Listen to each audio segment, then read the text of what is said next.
Alright, in this video I'm going to talk about division with integers, and we hopefully already know how to do division with natural numbers. There's a few examples. Here's another example. Okay, you can also write division with not like what's called a fraction, but you can write it with this symbol and get your answer, and then we can talk about remainders and all that good stuff. So I'm going to assume you know how to do natural number division. If you don't, or you're rusty, you can watch the old video on that. But what I want to focus on now is how it's different when we talk about integers, and specifically negative integers, because with positive integers, that's just natural numbers all over again, right? Alright, so if you remember the pattern for multiplication, you'll be right at home with division with negatives. So when we're talking about multiplying negatives, the quantity of negatives is what determined the sign of the answer, right? One negative meant the answer was negative. Two negatives, talking about a product, meant the answer was positive. And more in general, if you have lots of numbers multiplied together, if you have an odd number of negatives, the answer is negative. If you have an even number, the answer is positive. Well, guess what? The same exact thing applies to division. Alright?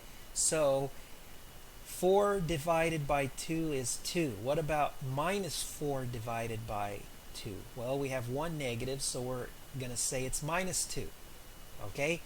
Now, what about 4 divided by minus 2? You still have one negative, don't you? So the answer is still minus 2. So the which one is negative doesn't matter. The only thing that matters is the quantity. Let me repeat that. The only thing that matters is the quantity, the amount of negatives that you have. Alright? What about, I'll do it in the bottom right, minus 4 times minus 2? Well, that one has 2 negatives, so that means the answer is positive. Okay? Isn't that cool? So let me give you a couple of practice problems, and I'll talk about the cardinal sin of division. Or actually, I'll remind you of it because I told you about it when we talked about natural number division. So try these.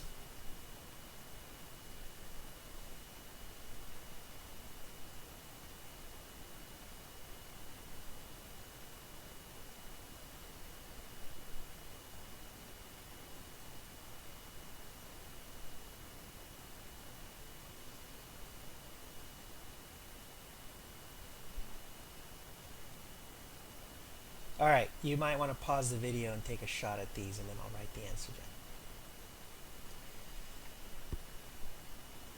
Okay, the first one, minus 3, then 2, then minus 5, then minus 8, and minus 5. So the sin of division I wanted to remind you of, it's the same one for natural numbers, is that you never ever ever want to divide by 0. Okay?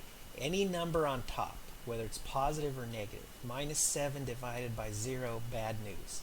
Positive 8 divided by 0, bad news. So don't ever divide by 0. And I'll close with that.